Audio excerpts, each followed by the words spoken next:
Today we're looking at a project that we finished up just recently. And Liz, why don't you tell us a little about what was going on here? Well, this planting is located in between two neighboring properties, and both neighbors were looking to have something that would be beautiful in different times of the year, but also grow up and create, a sense of, privacy for each side of the hedge. Sure. But it's not a traditional hedge because it's got so much more to it. Yeah, it's a really nice mixed planting with color at different times of the year.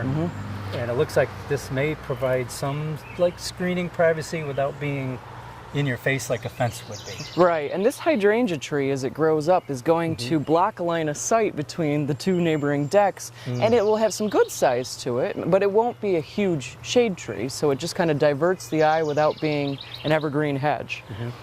The other thing I like about what you did here is the Ninebark that we put in here.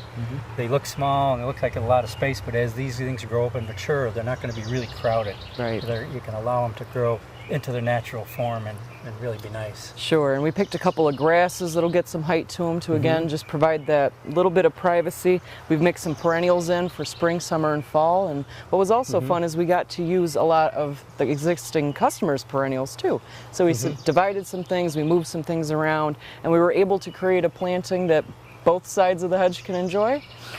Yes, and I love these hostas.